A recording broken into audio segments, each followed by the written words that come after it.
오늘 은혜 받으실 하나님 말씀은 누가복음 23장 26절에서 31절입니다.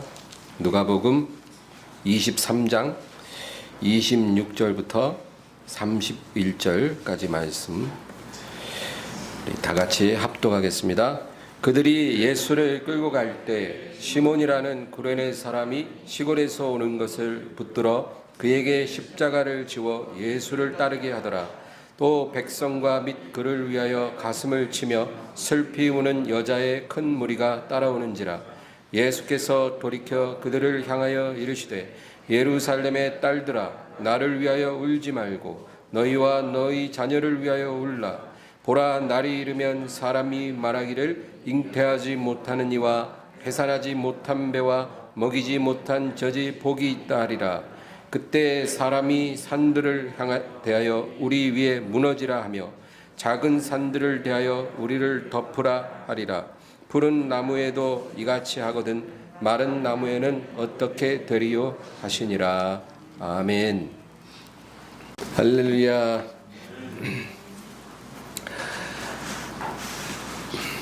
창세기 1장 27절에 이와 같은 말씀이 있습니다. 하나님이 자기 형상 곧 하나님의 형상대로 사람을 창조하시되 남자와 여자를 창조하시고, 하나님께서 모든 만물을 창조하셨습니다. 근데 하나님의 형상대로 지음받은 피조물은 남자와 여자입니다. 다른 피조물들은 그 안에 하나님의 신성이 깃들여 있을지라도 하나님의 형상을 따라 지음받지는 않았어요. 근데 사람만이, 남자와 여자만이 하나님의 형상으로 하나님이 창조하셨다고 말씀합니다. 그러므로 사람 안에 하나님의 형상이 있습니다. 아담과 하와가 하나님께 불순종했을 때 많은 것을 잃어버렸어요. 우리가 잘 아는 것처럼 에덴을 잃어버렸죠. 그리고 땅이 저주를 받고 땀 흘려 일하지 않으면 열매를 맺지 않는 그런 땅이 되고 말았어요. 그리고 여자들은 출산의 고통을 더했고 또 사람이 흙으로 다시 돌아가는 그런 운명을 맞이하게 됐다는 거죠. 이게 우리가 아는 불순종의 결과였습니다.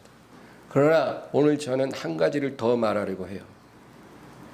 이 많은 것을 상실하는 것보다도 더 우리에게 치명적인 것이 우리 안에 하나님의 형상이 손상되었다. 하나님 형상이 사라진 게 아니라 하나님의 형상이 손상이 되었어요. 그래서 손상된 하나님의 형상을 가지고 사람이 살게 되었다는 것입니다. 그럼 그 열매가 무엇일까요? 그 열매는 여러 가지로 나타나지만 자녀를 통해 그 열매가 맺혀지는 것을 보는 것입니다. 여러분, 아담과 하와는 하나님의 말씀에 불순종했어요. 그런데 그것을 누가 따라갑니까? 큰아들이 따라가요. 아담과 하와가 큰아들에게 너의 동생을 잘 돌보고 사랑해라, 그렇게 말을 했는데 이 아들은 부모의 말을 듣지 않는 것입니다. 부모 말을 순종하지 않아요. 그리고 오히려 거기에다가 동생을 돌로 쳐서 죽이는 것입니다. 부모가 행한 죄보다 아들이 행한 죄가 더 커지는 거예요. 여러분, 이것이 죄의 속성입니다. 죄는 점점 커져요. 확대 재생산되는 것입니다. 여러분, 마약을 하는 사람들이요, 처음에 마약을 조금만 하지만 1년 후, 2년 후에는 절대로 그만큼 하지 않아요. 점점 더 많은 양을 하게 되고 또 더 강한 걸 찾게 되고 그러다가 결국은 죽음에 이르는 것입니다. 그것이 죄예요. 점점 커지는 것입니다. 도박하는 사람들도 그래요. 처음엔 판돈 얼마 되지 않아요. 그러나 점점 그 판돈이 커져서 나중에는 자기 집까지 넘기고, 그렇죠? 완전히 빚더미 위에 올라앉을 때까지 도박에 빠지는 것입니다. 아담과 하와는 죄를 범했을 때 옆 사람에게 책임을 미뤘어요. 그래서 내가 무엇을 하였느냐? 하나님이 아담에게 물으시니까 당신이 주신 이 여자가 권해서 제가 그것을 먹었습니다. 자기 옆에 아내에게 더 큰 책임이 있다는 거죠. 그 말 안 해도 하나님 잘 알지만 그 아담의 말이 참 실망스러운 말입니다. 그러니까 여자에게 네가 왜 그리하였느냐? 이 뱀이 나에게 꼬드겨서 제가 실수했습니다. 아담과 하와는 이런 식으로 책임을 전가했어요. 그러나 가인은 뭐 어떻게 했습니까? 자기 동생을 자기 손으로 죽여놓고도 내 동생 아벨이 어디 있느냐 그러니까 모르겠는데요. 제가 뭐 항상 동생을 지켜야 합니까? 점점 더 심해지고 뻔뻔해지는 것입니다. 여러분, 이런 일들은 성경에 자주 등장합니다. 우리가 잘 아는 믿음의 조상 아브라함. 여러분, 이 아브라함도요, 처음부터 훌륭한 사람은 결코 아니었어요. 그는 그 아들 이삭이 태어나기 전에 자기 아내를 2번이나 버렸던 사람입니다. 자기가 살라고 자기 아내를 2번 버렸어요. 이삭이 태어나기도 전에. 그러니까 이삭은 자기 아버지가 예전에 자기 엄마를 2번 버렸다는 걸 모른다는 거죠. 근데 그 이삭이 나중에 장가 가서 어떻게 했냐면 그 아버지가 행한 그 일을 그대로 해요. 그래서 자기 아내를 한번 버리는 것입니다. 자기가 태어나기도 전에 아버지가 했던 일을 그 아들이 배우지도 않았는데, 보지도 않았는데 그대로 행하는 것입니다. 여러분, 다윗은 어떨까요? 다윗은 남의 아내를 빼앗았어요. 이 범죄는 다윗과 나단 선지자와 하나님만 아는 그런 은밀하고 부끄러운 죄였어요. 그런데 그 이후에 어떤 일이 일어났냐면 큰아들 암논, 장남인 암논이 그의 이복 누이의 순결을 강제로 빼앗는 일이 일어나고 넷째 아들 압살롬은 다윗의 첩들을 강제로 범하는 그런 일들이 그 가정에 계속적으로 일어났다는 거예요. 여러분, 아버지가 아내를 버리면 그 아들도 아내를 버리고 아버지가 남의 여자를 빼앗으면 아들들도 성범죄자가 되는 것이에요.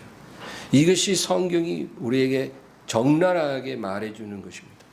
성경은 어떤 것을 미화하는 그런 책이 결코 아니에요.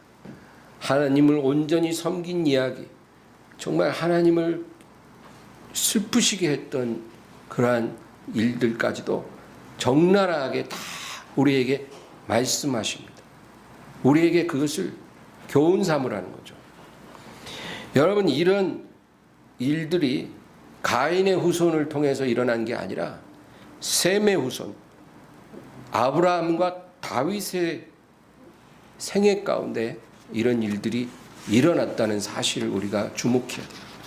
정말 하나님이 기뻐하는 경건한 사람일지라도 그가 어떤 잘못을 행하면 그것이 자식을 통해서 열매 맺게 된다는 겁니다. 많은 부모들이 그 부모가 자녀에게 얼마나 강력한 영향을 미치는지 잘 모릅니다. 부모는 그저 자식들에게 자기 외모나 재능만 물려주는 게 아닙니다. 더 중요한 걸 물려줘요. 바로 하나님의 형상을 물려줍니다. 부모에게 있는 하나님의 형상이 그대로 자녀에게 물려져요. 그래서 부모가 깨어진 하나님의 형상을 갖고 있으면 그게 그대로 자식에게 가고, 또 온전히 회복된 하나님의 형상을 갖고 있으면 그것도 자녀에게 그대로 물려지는 것입니다. 여러분, 하나님을 모르는 사람들은 뭐라고 그러냐면 내가 자랄 때, 어릴 때 정말 나는 혜택을 받지 못했다.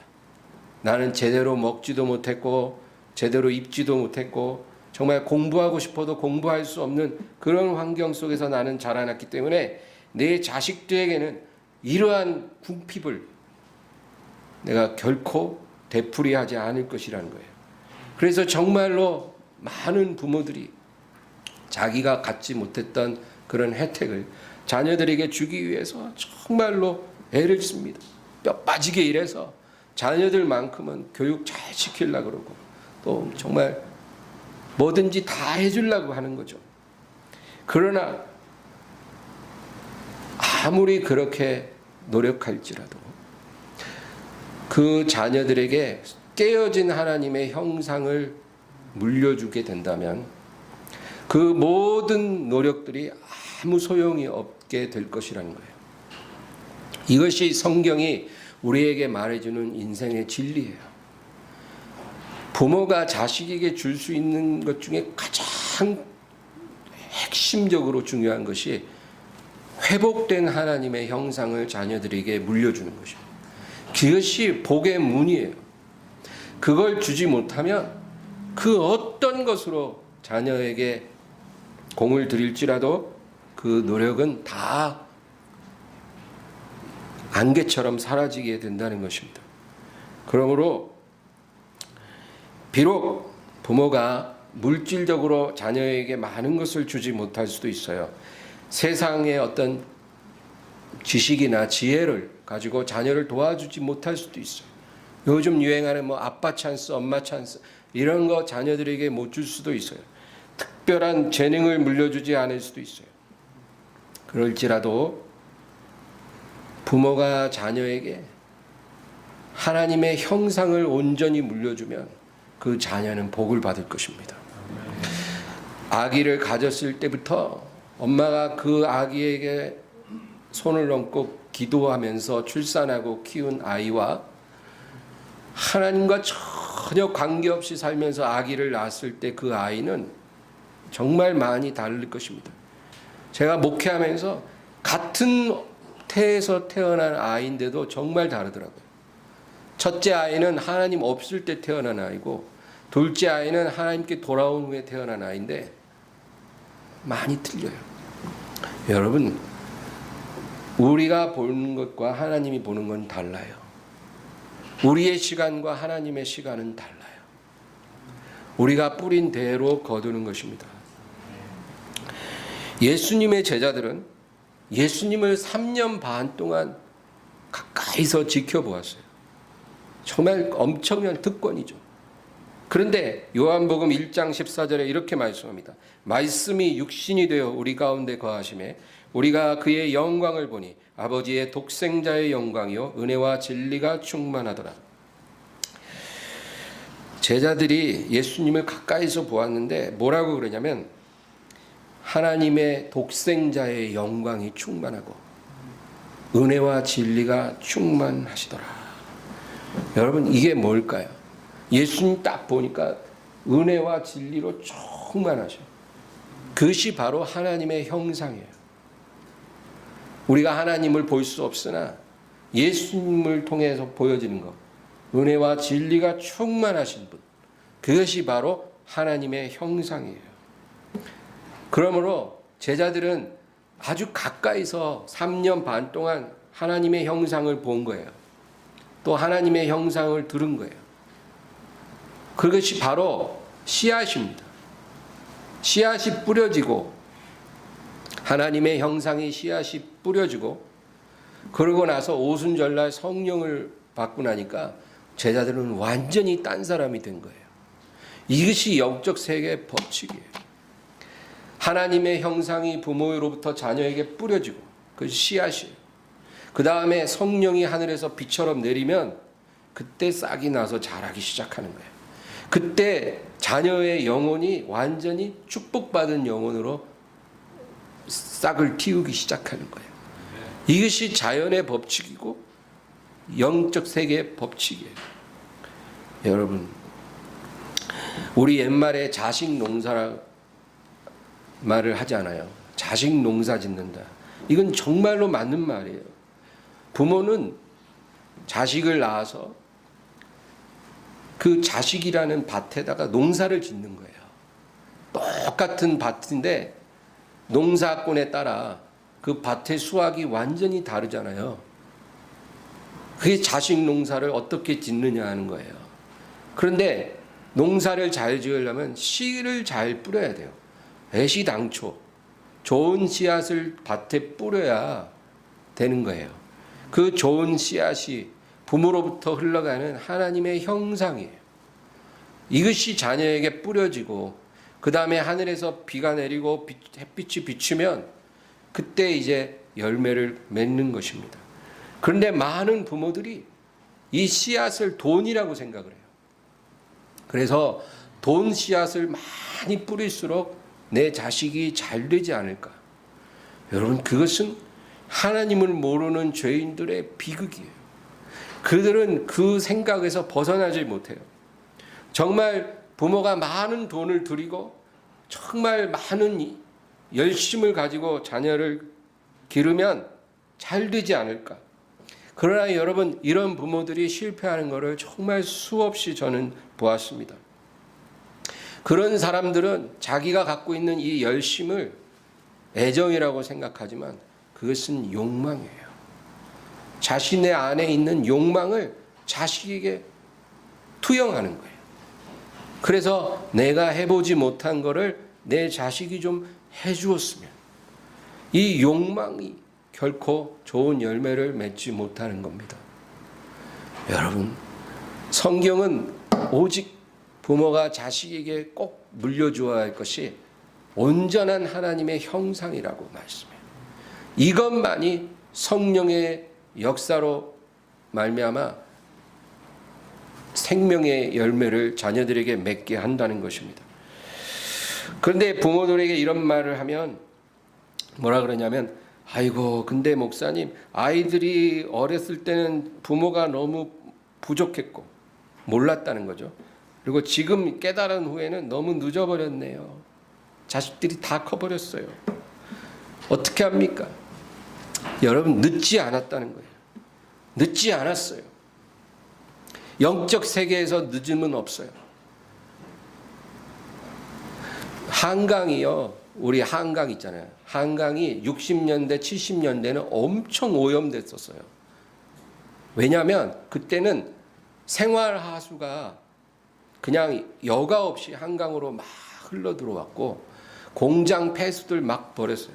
그래서 한강 얼마나 오염돼서 고기가 살 수 없을 거라 그랬어요. 그건 회복될 수 없을 거다.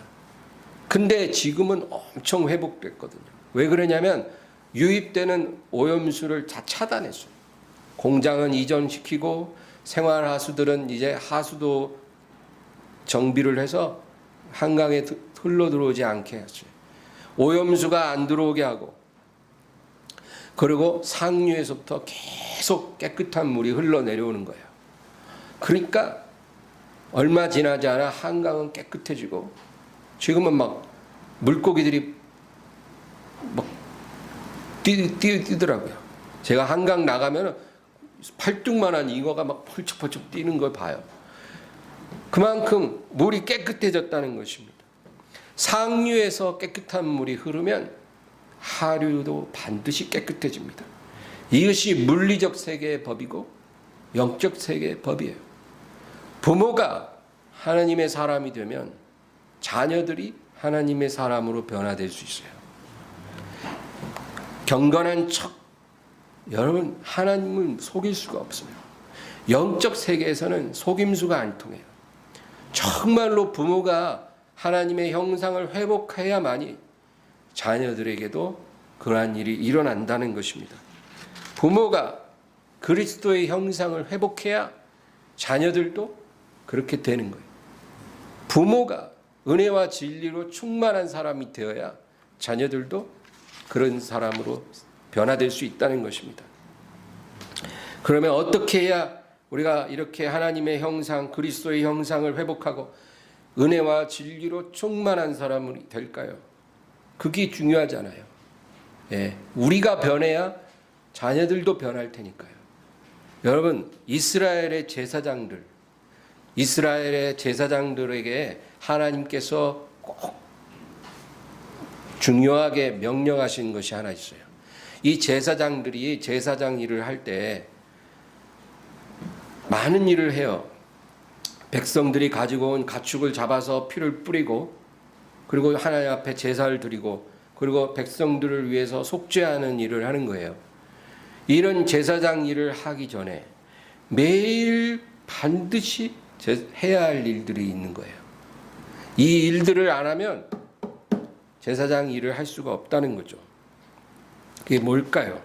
우리 출애굽기 29장 38절 39절 출애굽기 29장 38절 39절 다 같이 읽겠습니다. 네가 제단 위에 드릴 것은 이러하니라. 매일 1년 된 어린 양 2마리니 한 어린 양은 아침에 드리고 한 어린 양은 저녁 때에 드릴지며. 제사장들은 매일 아침에 어린 양 1마리, 저녁에 어린 양 1마리를 하나님 앞에 번제로 드려야 합니다. 이 번제라는 것은 그 제물을 통째로 불태우는 거예요. 보통 다른 제사는 그 고기는 따로 띄고 뭐 여러 가지 복잡한데, 이 번제라는 제사는 모든 제사의 가장 기본적인 중요한 제사인데 통째로 다 태우는 거예요. 이것은 여러분 어떤 목적을 가지고 하나님께 드리는 것이 아니고 자신을 하나님께 통째로 드린다는 의미예요. 내 문제를 해결해 주세요. 내 죄를 사해 주세요. 뭐 어떤 목적이 아니라 나 자신을 통째로 하나님께 드리는 것이 목적입니다. 그렇게 드리는 것이 바로 번제예요. 근데 모든 제사장들은 아침에 한 번, 저녁에 한 번 번제를 드리라는 겁니다. 여러분, 이게 예배의 본질이에요. 예배는 우리가 뭔가를 하나님께 구하기 위해, 뭔가를 감사하기 위해 드리기 이전에 나를 하나님께 드리기 위해 나와오는 것이, 그게 예배예요. 예, 우리가 주일마다 이렇게 예배 나오는 것도 어떤 목적이 있어서 나오는 게 아니에요. 목적이 있다면 그것은 나를 하나님께 드리기 위해서 나오는 거예요. 예, 이게 번제예요. 그런데 모든 제사장들은 아침 저녁으로 꼭 매일매일 어린 양을 번제로 드리라는 거예요. 여러분, 또 한 가지가 있어요. 그 뒷장에 출애굽기 30장 7절 8절을 읽겠습니다. 30장 7절 8절 시작. 아론이 아침마다 그 위에 향기로운 향을 사르되 등불을 손질할 때에 살을 찌며 또 저녁 때 등불을 켤 때에 살을 찌니 이 향은 너희가 대대로 여호와 앞에 끊지 못할지며. 또 한 가지 해야 될 일이 뭐냐면 매일 아침 저녁 2번 성소 안에 있는 등대에 등잔불을 기름을 보충해야 돼요. 그 불은 항상 켜져 있어야 되니까 그때마다 반드시 분향단에서 향기로운 향을 사르라는 거예요. 아침에 한번 향을 사르고, 그리고 그 향이 꺼지지 않게 하다가 저녁 때 들어가서 또 한번 새로운 향으로 향을 태우라는 거예요. 여러분, 향을 태우는 것은 기도를 의미합니다. 이거는 성경에 일관된 비유예요.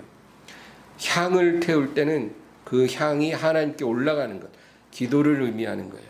그러므로 여러분, 오늘 이 구약시대의 제사장들이 매일 아침 저녁으로 어린 양을 번제로 드리고 향기로운 향을 태우듯이 이것이 우리에게 주는 중요한 메시지가 있어요. 우리 신약시대의 성도들은 다 제사장이거든요. 왕 같은 제사장이에요. 여러분, 제사장이 오늘날은 없어요. 목사가 제사장 아니에요.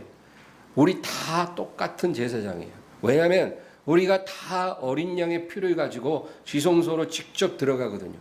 구약시대에는 그것을 제사장만 했으나 지금은 모든 성도가 다 각자가 하는 거예요. 예수님의 이름으로, 그 보혈의 능력으로 우리가 하나님 보좌 앞에 담대히 나아가는 거예요. 예배를 통해서 하나님 앞에 우리가 각자 다 나아갈 수 있기 때문에 우리는 다 제사장이라는 거예요. 그러면 영적인 의미에서 구약시대의 제사장들이 매일 행했던 그 일을 우리도 행해야 한다. 우리가 어린 양을 직접 잡을 필요는 없죠. 우리가 향기로운 향을 직접 태울 필요는 없어요. 그것이 무엇을 의미합니까? 그것은 바로 말씀과 기도예요. 여러분, 예수님은 말씀이신 하나님이 육신으로 오셔서 자신을 어린 양으로 드린 분이거든요. 그러니까 우리가 말씀을 먹고 말씀을 사랑하는 것은 바로 육체로 오신 예수 그리스도를 우리가 사랑하는 거예요. 그분을 우리가 먹는 거예요. 그래서 우리는 매일 아침 저녁 하나님 말씀을 먹고 그리고 기도의 향을 태워야 되는 거예요. 이것이 모든 성도에게 주시는 하나님의 명령이에요. 왜 이것을 우리가 해야 하냐면 우리가 이렇게 살지 않으면 하나님의 형상을 회복할 수가 없어요. 여러분, 어떤 비결이 없어요.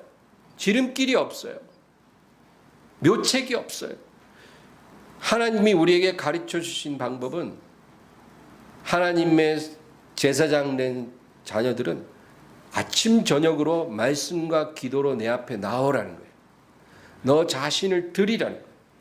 우리가 이렇게 살아야 하나님의 형상이 회복이 되고 그것이 자녀들에게 흘러간다는 거예요.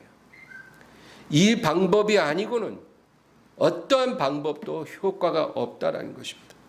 자녀들이 정말 잘 되기를 원한다면 야단치고 잔소리하는 것이 아니라 부모가 하나님의 형상을 회복하는 거예요. 그게 정말 자녀에게 가장 강력한 효과를 준다는 것입니다. 부모가 목사라고 장로라고 권사라고 자녀가 거룩한 사람 되는 건 결코 아니에요. 그건 정말로 아무 상관이 없어요. 부모가 밤낮 교회에서 하나님 일을 한다고 해서 자녀가 하나님 사람 되는 것도 결코 아닙니다. 오늘 말씀을 기억하세요. 아침 저녁으로 부모가 그 자신을 하나님 앞에 드릴 때 그것이야말로 자녀를 변화시키는 길입니다.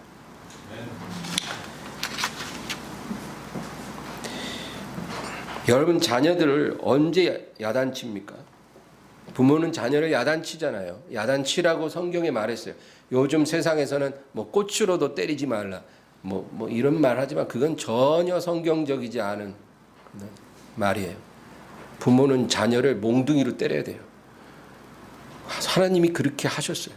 물론 때려야 될 때 때리라는, 회초리를 때려야 될 때 때리고 야단쳐야 될 때 야단을 쳐야 돼요.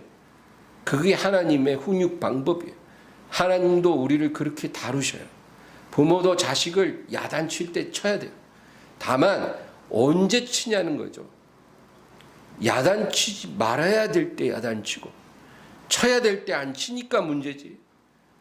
그 자체가 잘못된 건 결코 아니에요. 언제 야단칩니까? 자녀가 하나님을 소홀히 할 때 야단칩니까? 공부를 소홀히 할 때 야단칩니까? 하나님을 소홀히 할 때는 아무 말도 안 하다가 학원 안 가고 성적 떨어지고 공부 안 할 때만 야단친다면 여러분 잘못됐어요. 부모가 변화해야 돼요. 이런 식으로는 절대로 그 자녀가 축복된 사람으로 성장할 수가 없어요. 우리가 장차 주님의 심판대에 서게 될 때 우리는 여러 가지 이유로 놀랄 것입니다. 우리가 뭘 놀랄까요? 첫째로 우리가 이 세상에서 정말 중요하게 여겼던 일들이 주님 앞에 섰을 때는 정말 아무것도 아니라는 것을 보고 놀랄 거예요. 네, 어떤 걸까요? 우리 자녀들이 성적, 학교 성적, 또 좋은 학교에 진학하는 것, 또 회사의 매출이 오르고, 또 부동산이나 주식이 오르고 내리고, 우리의 건강의 문제, 건강검진 받았는데 괜찮다더라, 아니면 문제가 있다더라, 또 어떤 부부관계 갈등, 이런 것들은 우리 삶에 굉장히 중요한 영역이지만 우리가 주님 앞에 섰을 때는 정말 무의미한 것이 될 거예요. 그 다음에 우리가 이 세상에서 한 번도 진지하게 생각해 보지 않았던 그런 문제에 대해서 우리가 질문을 받게 될 거라는 거예요. 그래서 우리는 주님 앞에 그 질문을 들을 때 깜짝 놀랄 거예요. 왜냐하면 그 문제는 내가 사는 동안 한 번도 들어본 적도 없고 중요하다고 생각해 보지 않았기 때문에. 그 뭘까요? 주님께서 우리에게 질문하실 거예요. 너는 네 안에 그리스도의 형상을 얼마나 회복했니? 그 질문을 하실 거라는 거예요. 골로새서 3장 10절을 읽겠습니다. 새 사람을 입었으니 이는 자기를 창조하신 이의 형상을 따라 지식에까지 새롭게 하심을 입은 자니라. 여러분, 우리가 그리스도 안에서 새 사람이 됐다는 것은 그냥 우리가 이제 죽으면 천국에 들어갈 수 있다라는 것을 의미하는 것만은 아니라는 거예요. 우리가 예수 안에서, 그리스도 안에서 새 사람이 되었다는 것은 그리스도의 형상을 따라 우리의 지식에까지 새로워졌다는 것을 의미하는 거예요. 여러분, 교회 등록하고 주일마다 교회 열심히 다닌 걸로 우리가 다 된 것 절대 아니에요. 우리의 지식에까지 새로워지지 않으면 우리는 그리스도의 형상을 회복할 수 없는 것이고, 하나님께 우리가 부끄러운 사람이 된다는 것입니다. 지식이라는 건 뭘까요? 예수님의 성품, 예수님의 인격, 예수님의 생각이에요. 이런 것들이 내 안에 들어오는 걸 말해요. 하늘에 속한 지식이에요. 예수님의 성품이 내 성품이 되고, 예수님의 인격이 내 인격이 되고, 예수님의 생각이 내 생각이 되고, 예수님의 입술이 내 입술 되고, 정말 예전에는 전혀 내가 그렇지 않았으나 예수님에 속한 것들이 내 안에 들어오기 시작하는 거예요. 이것이 지식에까지 새로워진 사람이에요. 이런 사람이 그리스도 안에서 새 사람이고, 이런 사람이 바로 하나님의 형상을 회복한 사람이에요. 또 예수님은 이런 질문을 하실 거예요. 너에게 보내준 네 자녀의 영혼을 위해 너는 무엇을 했니? 나는 너에게 저 먼 곳에 있는 영혼을 구원하라고 명한 적이 없어. 너에게 네 옆에 이웃에 사는 사람의 영혼을 구원하라고 나는 너에게 말하지 않았다. 나는 오직 너에게 네 자녀를 주었고 그 영혼을 건지라고 너에게 명했다는 거예요. 이것이 우리가 주님 앞에서 듣게 될 말이에요. 어떤 다른 사람들을 구원하려고 하나님이 우리를 이 세상에 보낸 것이 아니고, 우리를 통해 주신 자녀를 구원하라고 하나님이 우리를 부르셨다는 거예요. 왜냐하면 그 아이들은 다 내 것이고, 내가 너를 통해 그 아이들을 구원하기를 원했기 때문에 너한테 보냈던 거라는 거예요. 여러분, 하나님이 우리에게 주신 자녀들, 그 내 거 아니에요. 하나님 거예요. 하나님이 만세 전부터 아신 영혼들이에요. 그 아이들을 나를 통해서 주신 것은 나를 통해 그 아이들을 구원하라는 거예요. 그것을 부모에게 주신 하나님의 명령이라는 거예요. 그러나 너는 그 아이들을 낳자마자 그것을 포기했고, 네 자녀가 그리스도의 형상을 회복하는데 아무런 영향도 미치지 않았고, 결국 네 자녀가 일생 동안 하나님 없이 살다가 지옥에 떨어지도록 방치했다는 거예요. 여러분, 주님 앞에서 이러한 책망을 들을 부모가 얼마나 많은지 몰라요. 그냥 먹여주고 입혀주고 재워주고 학교 보내주고 그러면 되는 줄 아는 거예요. 그런 거는 제대로 못해도 괜찮아요. 능력이 부족해서 그런 거 제대로 충분히 못해줄 수도 있어요. 그런 거는 하나님께서 책망하지도 않고 묻지도 않아요. 왜 자녀에게 좋은 옷 안 사 입혔니? 왜 자녀를 왜 좋은 학원에 안 보냈니? 그런 거는 주님께서 물어보지도 않는다는 거예요. 그러나 내가 너에게 준 그 영혼들을 너는 어떻게 했니? 너를 통해서 하나님의 형상이 흘러가게 해서 그 아이들이 하나님의 사람으로 자라나게 하고, 정말로 그 영혼을 통해 하나님이 찬송을 받게 해야 되는 건데 너는 뭐 했니? 너 자신만 먹였니? 오늘 우리 본문 말씀은 그것을 말해줘요. 예수님이 십자가를 지고 골고다 언덕을 향해 올라가셔요. 그분을 따르는 여인들이 막 울면서 따라갑니다. 그런데 오늘 본문 28절에 보면 28절을 다 같이 읽겠습니다. 예수께서 돌이켜 그들을 향하여 이르시되 예루살렘의 딸들아 나를 위하여 울지 말고 너희와 너희 자녀를 위하여 울라. 우리가 이 세상 사는 동안 무엇을 위해 울어야 하는지 말해주는 거예요. 두 가지를 위해 울라는 거예요. 십자가 지고 올라가신 예수님 위해 울지 말고, 첫째는 너희 자신을 위해 울고, 둘째는 너희 자녀를 위해 울라는 거예요. 왜 우리 자신을 위해 울고 우리 자녀를 위해 울어야 되냐면, 우리가 일생 동안 그리스도의 형상을 회복하지 못하며 살기 때문이에요. 그것을 보고 울라는 거예요. 어떤 다른 이유, 내 자식이 원했던 과학고등학교 무슨 어디 대학교 뭐 떨어졌어요, 이런 우는 거 말고 그리스도의 형상을 회복하지 못하는 너 자신을 위해 울고 네 자녀를 위해 울어라. 그 다음에 29절에서 31절을 우리 읽어보겠습니다.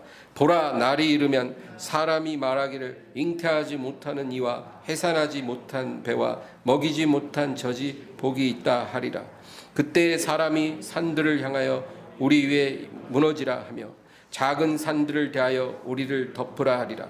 푸른 나무에도 이같이 하거든 마른 나무에는 어떻게 되리요 하시니라.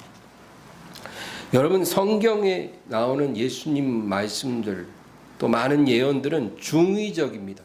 중의적이라는 말은 한 개의 의미를 가진 게 아니라 여러 가지 의미를 복합적으로 갖고 있다는 거예요. 그래서 오늘 이 말씀도 바로 중의적인 예언입니다. 첫째는 AD 70년, 바로 예수님이 십자가 못 박인 지 40년 후에 일어날 예루살렘의 대참사를 예언한 것이고, 두 번째는 인류의 종말의 때에 예수님이 재림하실 때에 일어날 일들을 또한 말씀하고 있기도 해요. 29절에 보면 보라, 날이 이르면 사람이 말하기를 잉태하지 못하는 이와 해산하지 못한 배와 먹이지 못한 젖이 복이 있다 하리라. 그날에 아기를 낳지 못한 자, 자녀가 없는 자들이 복이 있으리라. 왜일까요? 자녀들이 지옥에 가는 것을 보지 않아도 되기 때문이에요.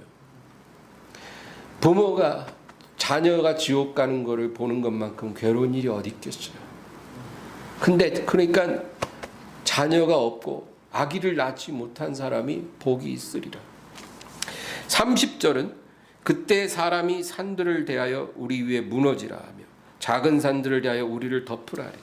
하나님의 진노 앞에서 그리스도의 형상을 회복하지 못한 죄인들이 어떤 공포를 느낄지 그것을 예언하신 거예요. 여러분, 이것은 과장이 아닙니다. 이 묘사가 계시록 6장에 더 자세히 나와 있어요. 계시록 6장을 살펴보겠습니다. 계시록 6장 12절에서 17절까지를 다 같이 읽습니다. 내가 보니 여섯째 인을 떼실 때 큰 지진이 나며 해가 검은 털로 짠 상복같이 검어지고 달은 온통 피같이 되며 하늘의 별들이 무화과나무가 대풍에 흔들려 설익은 열매가 떨어지는 것 같이 땅에 떨어지며 하늘은 두루마리가 말리는 것 같이 떠나가고 각 산과 섬이 제자리에서 옮겨지매 땅의 임금들과 왕족들과 장군들과 부자들과 강한 자들과 모든 종과 자유인이 굴과 산들의 바위 틈에 숨어 산들과 바위에게 말하되 우리 위에 떨어져 보좌에 앉으신 이의 얼굴에서와 그 어린 양의 진노에서 우리를 가리라. 그들의 진노의 큰 날이 이르렀으니 누가 능히 서리요 하더라. 예수님의 예언과 이 계시록 6장은 연결되고 매칭되는 것입니다. 이것은 과장된 표현이 아니고 이 묘사가 된 그대로 일어나게 될 거예요. 사람이 얼마나 공포를 느끼면 여러분, 해가 까매지고 달이 핏빛이 되고 하늘은 두루마리 말리듯이 떠나가고 섬들이 다 옮겨지고 산들이 옮겨지고 지진이 일어나서 모든 것이 다 무너진 그런 상황을 만나면요, 그때 죄인들은 어린 양의 진노가 얼마나 큰지 그때 알 거예요. 여러분, 지금은 하나님의 자비에 기다려주시는 시간이에요. 그러나 조만간 하나님께서 예언하신 그 때가 오면 어린 양의 진노 앞에 죄인들이 설 때 어떻게 말하냐면, 산들과 바위들이 제발 내 위에 무너져서, 저 빌딩들이 내 위에 무너져서 어린 양의 진노로부터 나를 감춰 주시옵소서, 그렇게 말한다는 거예요.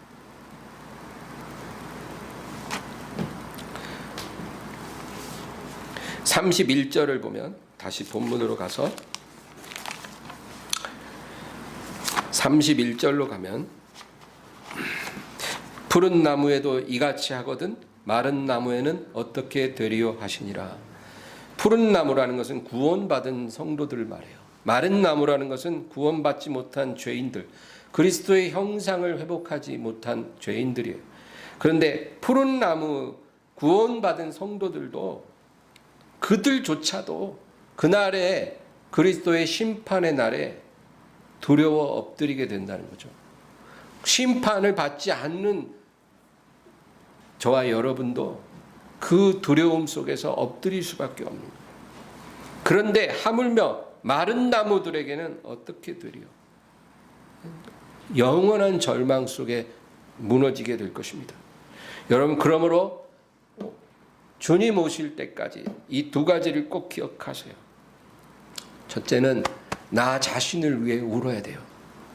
내가 정말로 사는 동안 예수 그리스도의 형상을 회복하고 있는가? 만약에 그러지 못하고 있다면, 여러분, 제가 말씀해 드린 방법을 따라 보세요. 모든 제사장들이 매일 행했던 그 일을 하세요. 아침 저녁으로 말씀과 기도를 통해 나를 하나님께 드리셔요. 그것만 순종하면 아무 문제가 없을 거예요. 그러면 그리스도의 형상을 성령께서 회복시켜 주실 거예요. 두 번째는 우리 자녀를 위해 울으세요. 우리 자녀들이 나로 인해서 하나님의 온전한 형상을 회복하지 못하고 있기 때문에 자녀를 위해 울고, 그리고 부모를 통해서 자녀들이 변화되기를 기도하시길 바랍니다. 우리 자녀의 나이가 몇이든 그건 중요하지 않아요. 자녀가 어린 자녀든 20살 자녀든 30살 자녀든 40 먹은 자녀든 간에 이제까지 부모에게서 온전한 하나님의 형상을 물려받지 못했다면 그 자녀들을 위해 울고, 그들이 잘 먹고 잘 살고 성공하기를 기도하는 것이 아니라 하나님의 형상을 회복하고 그리스도의 형상을 따라 살기를 기도하며 살기를 주의 이름으로 축원합니다. 지금 울면 나중에 울지 않을 거예요. 그러므로 오늘 이 말씀 기억하시기를 주의 이름으로 축원합니다. 오늘 말씀을 생각하면서 우리 주여 세 번 부르고 간절히 기도합니다. 주여, 주여, 주님을